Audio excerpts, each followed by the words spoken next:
Hey everyone, welcome back. Today we're in a 2024 Hyundai Ioniq 5 limited all-wheel drive long range.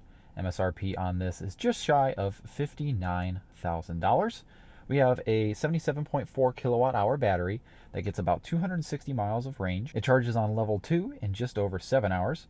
Level 3, it'll charge from 10 to 80 in 18 minutes, which is pretty crazy. So let's go ahead and take you for a quick walk around this. We'll dive into the exterior impressions, interior impressions, and then we will take this thing for a test drive. Now this Ioniq 5 is finished in cyber gray. Very attractive looking EV. They consider this an SUV, and it's pretty long. Let me just go back here and just look how long it is. This actually has a longer wheelbase than the 3-row Hyundai Palisade, which is pretty interesting. Really like the rear of this. It kind of reminds me of a giant blown up Volkswagen Golf. I think if you just got rid of the Hyundai badging and put Volkswagen on it, people would think it's a Volkswagen. Looks very, very nice. Got 20-inch wheels wrapped in Michelin Primacy Tour All Seasons. Really nice tire and wheel combination. Very unique looking wheels. You do get LED headlights and tail lights all the way around, as well as LED DRLs, which is pretty nice to see. Very cool looking. Kind of got that squared, pixelated design elements to them. You can kind of see even the front bumper is illuminated as well. Looks very sharp.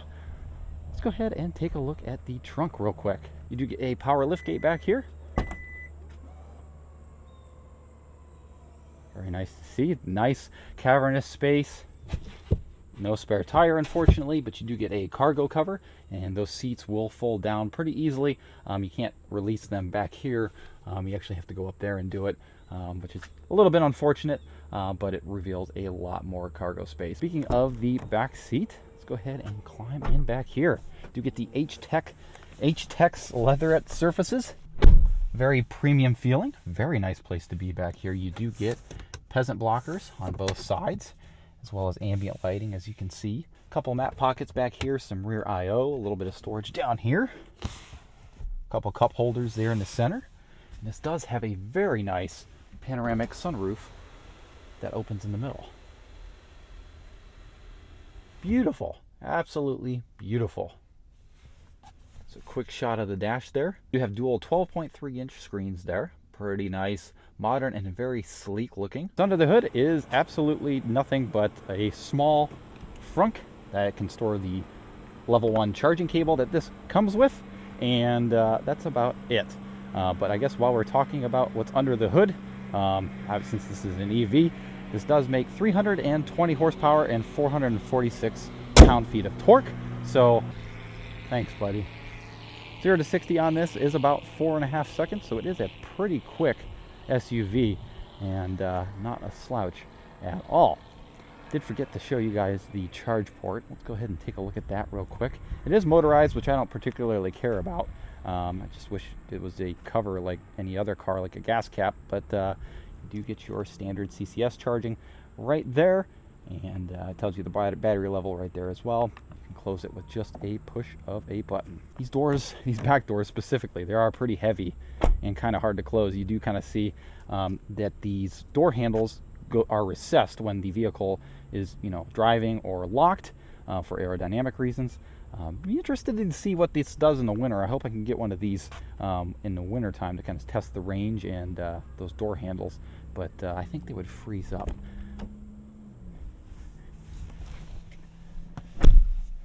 Very comfortable driver and passenger seats. These are heated and ventilated as well, pretty well bolstered. They are memory as well. You can kind of see the ambient lighting up here in the front. Looks pretty nice. It's customizable within the infotainment. Like I said earlier, you do get 12.3-inch dual screens, digital gauge cluster that's customizable, and Hyundai's infotainment. I really like Hyundai's infotainment. It is super nice, but you only have wired CarPlay.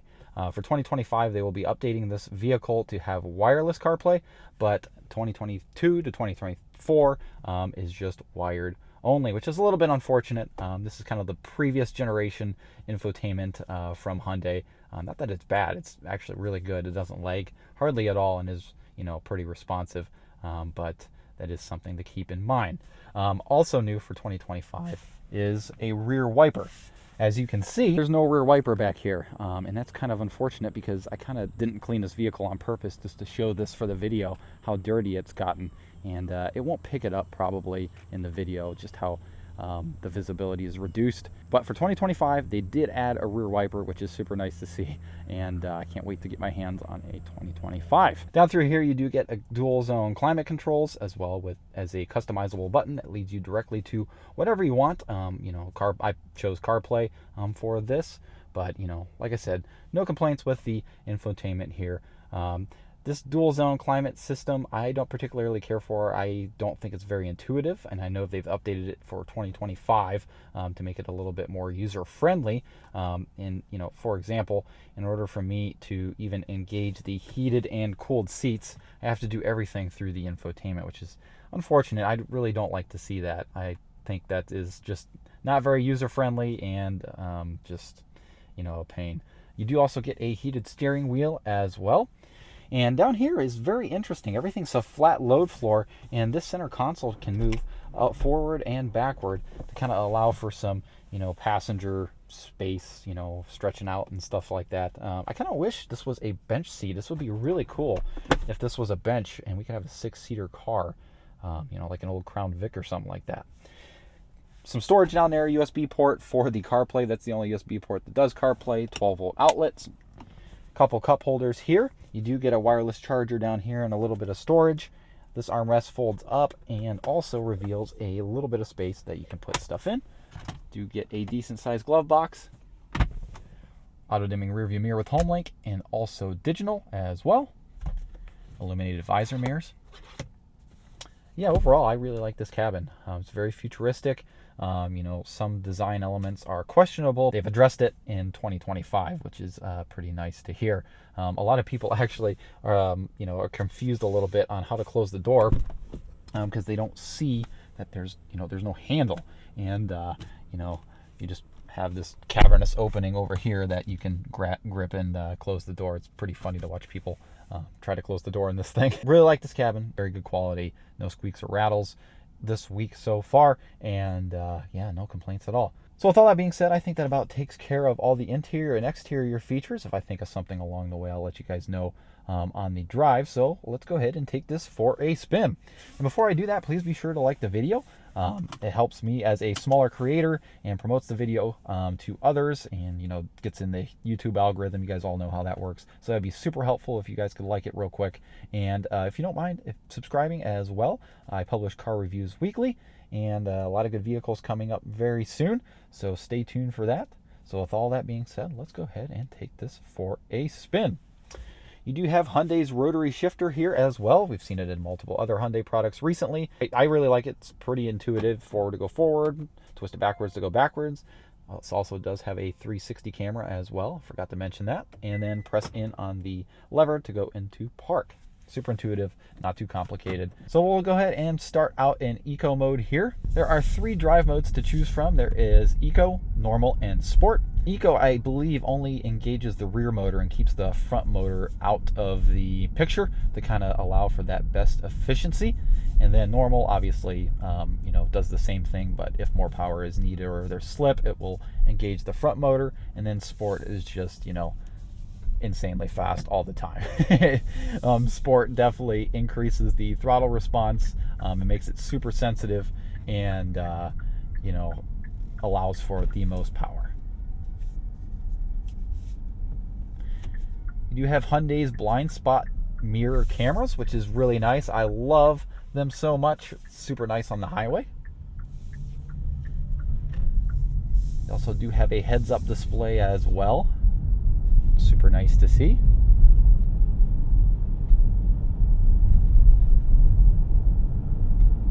At 90% charge, the guessometer over here on the right is estimating a 252-mile range. Not too bad at all. I haven't had any range anxiety with this week. I had an Ioniq 6 a couple weeks ago, and you can check that video out as well, and I didn't suffer any range anxiety at all. It's amazing how far these have come, and the infrastructure is slowly building and getting there, but I'm excited to see what the future holds for these. You do have one pedal driving, and you can engage it by using the paddle shifters on the steering wheel. Unfortunately, you have to engage it every single time you get in the vehicle, though.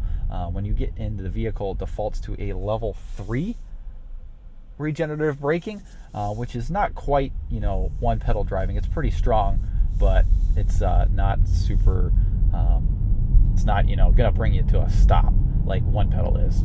They call it iPedal, but yeah, you can adjust the levels of regen that you want accordingly with the paddle shifters. Now, this is the worst road surface known to man because our county is super cheap and likes to just gravel the back roads here in Northeast Ohio. But as you can hear,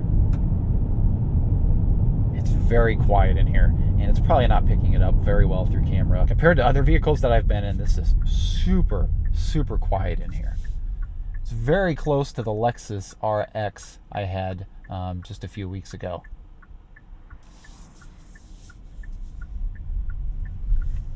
And as always, this is just in eco mode, foots to the floor. Having that instant torque and that electric acceleration is intoxicating. It is so nice. In eco mode, it does reduce the power quite a bit, but it still makes for a pretty fun experience. The MPH levels in here are great. They did a really good job tuning the suspension for comfort.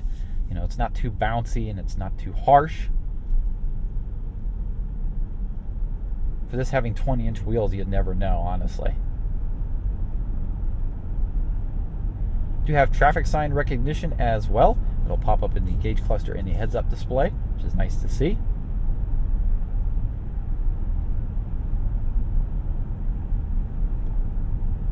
This infotainment will also even tell you the nearest EV charger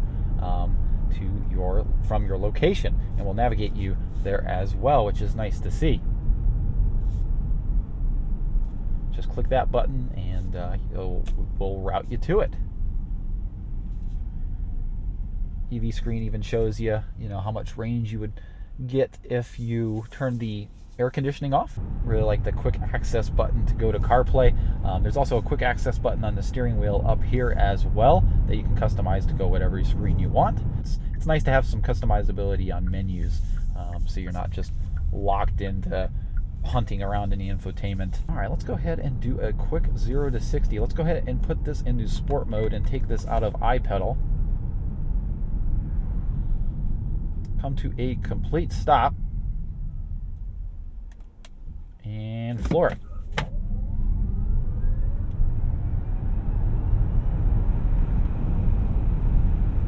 Definitely squealed some tires there. Had an all-wheel drive tire spin, which is pretty wild. Very, very quick. This thing will just coast for days as well with no regenerative braking. As you may have noticed, as I switch through drive modes, the range changes as well. So keep it in normal.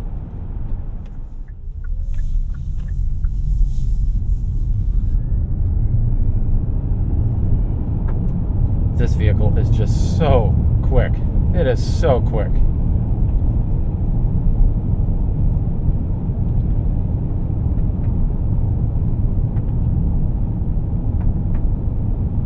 Just from my butt dyno, I don't think it's as quick as the Ioniq 6. The Ioniq 6 felt a little bit quicker. I know the Ioniq 6 does have a lot better range as well. I was able to get over 300 miles on the all-wheel drive dual motor configuration, and I'm not quite sure that this would be able to achieve the same results. That front end is not quite as aerodynamic as the Ioniq 6. Now, this vehicle also does come equipped with a Bose stereo system, so we'll go ahead and test that.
All right, let's go ahead and go to the next track.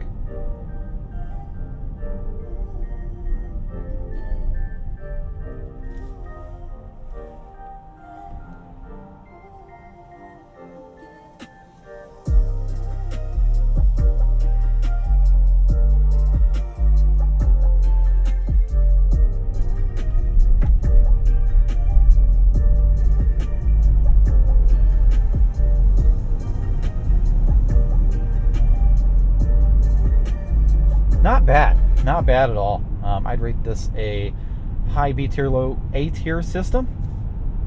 I like it quite a bit. Visibility in here is pretty good. Not too bad at all. I do like it better than the Ioniq 6. The pillars don't seem to be as thick. Big rear windows. Even the back window is pretty large.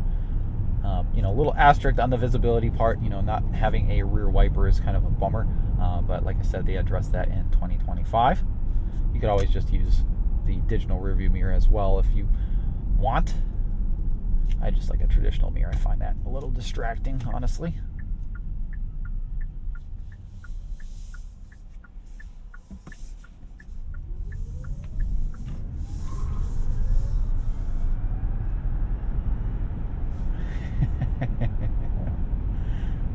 This thing will absolutely shred tires. So you do also get Hyundai's Highway Driving Assist 2, which is very nice to have. It's a system that works really nice. You do get adaptive cruise control. Just engage it from there and engage the steering assist as well, and it will keep you centered for a very long time without even touching the wheel on a highway for at least several minutes. I do enjoy it quite a bit. Hyundai has one of the best highway driving assist systems out there compared to other manufacturers like Toyota and Honda. And Highway Driving Assist 2 even makes lane changes for you, albeit it does take its sweet time to do so, and I just think you should do it manually. But I do find Highway Driving Assist 2 does negotiate lanes a little bit better than Highway Driving Assist 1. Not that Highway Driving Assist 1 was garbage. I kind of said this in my Ioniq 6 video as well, but I just find the Highway Driving Assist 2 to be a little more refined and better. You can change your following distance here as well. It's pretty easy to engage and disengage. It's one thing I like about these Hyundai Ioniq vehicles is physical controls everywhere. Nothing's besides the stupid seats. The seat controls are buried in the infotainment. Everything's relatively easy to access and pretty intuitive to use. Pretty much anybody can come in this car and use it and be able to drive it.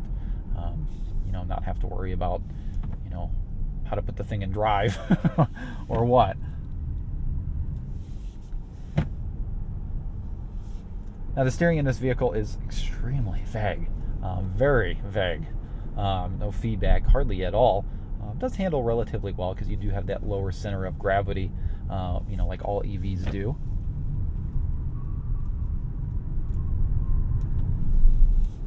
Kind of hear the tires barking a little bit there. I think the Ioniq 6 handled a little bit better than this.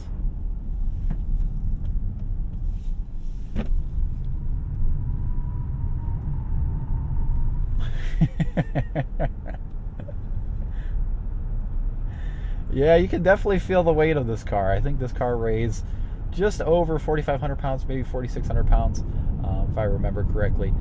So you can definitely feel the weight going around the corners, but it's pretty well composed, pretty predictable. A lot of people worry about EVs losing their thrill, and enjoyment to drive. Being in the Ioniq 6 and 5, I disagree. At least for these two cars, I really do think they're fun to drive, and they don't quite lose the charm. I mean, yeah, you don't have the engine sound anymore, but it's just the overall refinement here and quietness of everything, and the quality of everything, mixed with the EV torque and acceleration, just makes for an overall pleasant driving experience.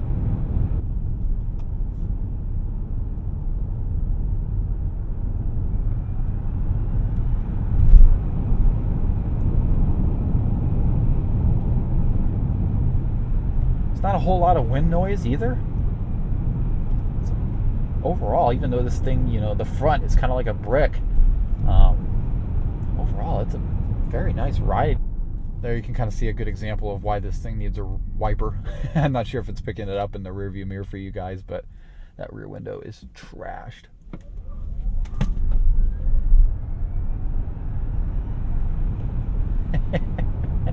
That never gets old. And it's so cool because like you can do that right out of the box. You don't need to wait for it like an engine break-in or anything. You could like, literally floor it off the dealer lot, and just doesn't care. It doesn't matter. Even when it's cold, it doesn't matter. There's benefits and drawbacks to both gas and EV, and I think the world needs to be kind of a little bit more open-minded, regarding that. So not everything's for everybody, and I think everybody needs to learn that.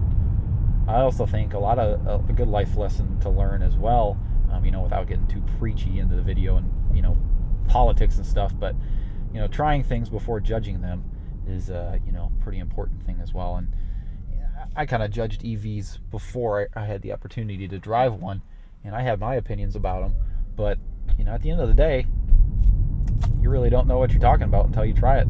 I really wish you guys could understand just how bad these roads are in comparing to other vehicles. They just graveled these roads pretty recently, and man, other cars that I've driven on here are just so deafening, and this thing's doing an excellent job keeping that noise under control.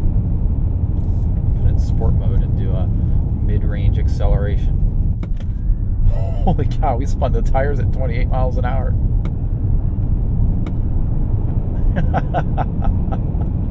Oh, that is so much fun to do. Close that sunroof up. Holy cow. Oh my gosh. That is just so much fun. Holy crap. Let's put it back in eco and stop driving like a hooligan. So we have lower speeds here. You can kind of hear the electronic sound to let pedestrians know where you are. Ah, squirrel. Don't do it. Those dumb things.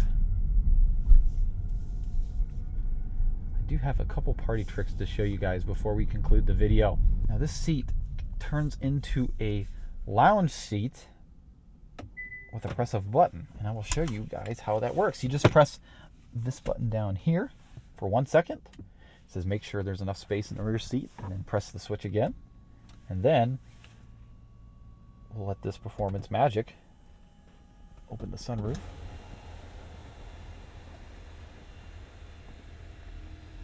And just like that, I'm pretty much laying like I would in a recliner. I even have a little thigh rest that comes out as well to support my calves. This is pretty nice while charging, by the way. You just sit here, relax, hold your phone up, or just take a look at the sky. I mean, look at that beautiful cloud over there with the sun rays. Probably not picking it up while on camera, but just look how beautiful that is. Very nice. Very, very cool. Even sits like that too when you shut the vehicle off. That's interesting. But yeah, that's what it looks like fully reclined. Very interesting indeed. This vehicle also does come equipped with the Smart Park Assist as well. We'll go ahead and remote start the vehicle. You guys have seen this in other Hyundai products as well throughout the years. You just press and hold the button on the key fob, and the vehicle will start moving forward. This is nice if someone's parked right on top of you and you need to get the vehicle out so you can get in it. As soon as you let go of the button on the key fob, it will stop. Same thing for reverse. Get the backup beeper going on. This does have front and rear parking sensors as well that will stop before bumping into something. Works really nicely. Love that feature on Hyundais. The only way to differentiate the front wheel drive or the rear wheel drive versus the dual motor ones is that H-Track badge. I really like the way this looks. Very, very cool.